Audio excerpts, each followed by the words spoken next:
श्री सीतारामचंद्राभ्याम नमः। श्रीमद् वाल्मीकि रामायण अरण्य कांड 67वां सर्ग। श्री राम और लक्ष्मण की पक्षी राज जटायु से भेंट तथा श्री राम का उन्हें गले से लगाकर रोना। भगवान श्री रामचंद्र जी सब वस्तुओं का सार ग्रहण करने वाले हैं।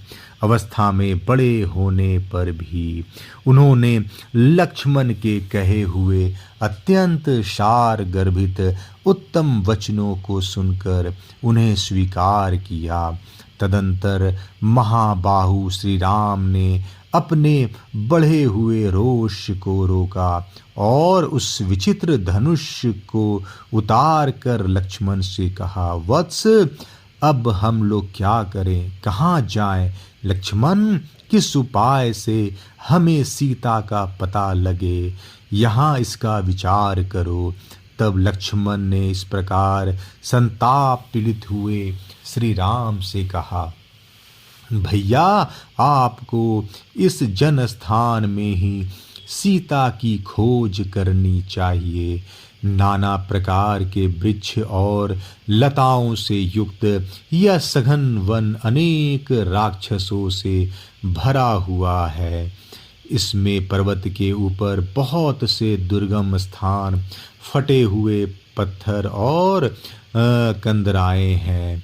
वहाँ भांति भांति के भयंकर गुफाएं हैं जो नाना प्रकार के मृगगणों से भरी रहती है। यहाँ के पर्वत पर किन्नरों के आवास स्थान और गंधर्वों के भवन भी हैं। मेरे साथ चलकर आप उन सभी स्थानों में एकाग्र चित्त हो सीता की खोज करें। जैसे पर्वत वायु के वेग से कंपित नहीं होते हैं, उसी प्रकार आप जैसे बुद्धिमान महात्मा नरश्रेष्ठ आपत्तियों में विचलित नहीं होते हैं।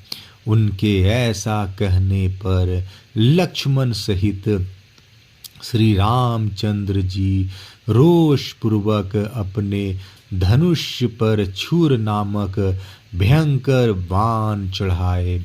वहाँ सारे वन में विचरण करने लगे। थोड़ी ही दूर आगे जाने पर उन्हें पर्वत शिखर के समान विशाल शरीर वाले पक्षी राज महाभाग जटायु दिखाई पड़े, जो खून से लथपथ हो पृथ्वी पर पड़े थे। पर्वत शिखर के समान प्रतीत होने वाले उन गृद्धराज को देखकर श्री राम लक्ष्मण से बोले, लक्ष्मण, यह गृद्ध के रूप में अवश्य ही कोई राक्षस जान पड़ता है जो इस वन में घूमता रहता है। निसंदेह इसी ने विदेह राजकुमारी सीता को खा लिया होगा। विशाल लोचना सीता को खाकर यह यहाँ सुखपूर्वक बैठा हुआ है। मैं प्रज्वलित अग्रभाग वाले तथा सीधे जाने वाले अपने भयंकर वाणों से इसका वध करूँगा। ऐसा कहकर क्रोध में भरे हुए श्री राम धनुष पर बाण चढ़ाए समुद्र पर्यंत पृथ्वी को कंपित करते हुए उसे देखने के लिए आगे बढ़े। इसी समय पक्षी जटायु अपने मुंह से फेन युक्त रक्त बमन करते हुए अत्यंत दीन वाणी में दशरथ नंदन श्री राम से बोले, आयुष्मान, इस महान वन में तुम जिसे औषधि के समान ढूंढ रहे हो, उस देवी सीता को तथा मेरे इन प्राणों को भी रावण ने हर लिया। रघुनंदन, तुम्हारे और लक्ष्मण के न रहने पर महाबली रावण आया और देवी सीता को हर कर ले जाने लगा। उस समय मेरी दृष्टि सीता पर पड़ी। प्रभु, ज्यों ही मेरी दृष्टि पड़ी, मैं सीता की सहायता के लिए दौड़ पड़ा। रावण के साथ मेरा युद्ध हुआ। मैंने उस युद्ध में रावण के रथ और छत्र आदि सभी साधन नष्ट कर दिए और वह भी घायल होकर पृथ्वी पर गिर पड़ा। श्री राम, यह रहा उसका टूटा हुआ धनुष, ये है उसके खंडित हुए बाण, और यह है उसका युद्धोपयोगी रथ जो युद्ध में मेरे द्वारा तोड़ डाला गया है। यह रावण का सारथी है जिसे मैंने अपने पंखों से मार डाला था। जब मैं युद्ध करते करते थक गया, तब रावण ने तलवार से मेरे दोनों पंख काट डाले और वह विदेह कुमारी सीता को लेकर आकाश में उड़ गया। मैं उस राक्षस के हाथ से पहले ही मार डाला गया हूँ। अब तुम मुझे ना मारो। सीता से संबंध रखने वाली यह प्रिय वार्ता सुनकर श्री रामचंद्र जी ने अपना महान धनुष फेंक दिया और गिद्धराज जटायु को गले से लगाकर वे शोक से विवश हो पृथ्वी पर गिर पड़े और लक्ष्मण के साथ ही रोने लगे। अत्यंत धीर होने पर भी श्री राम ने उस समय दूने दुख का अनुभव किया।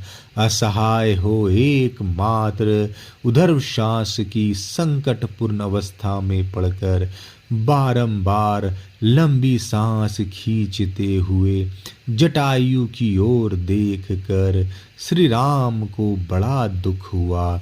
उन्होंने सुमित्रा कुमार से कहा, लक्ष्मण, मेरा राज छिन गया, मुझे वनवास मिला, पिताजी की मृत्यु हुई, सीता का अपहरण हुआ और ये मेरे परम सहायक पक्षी राज भी मर गए।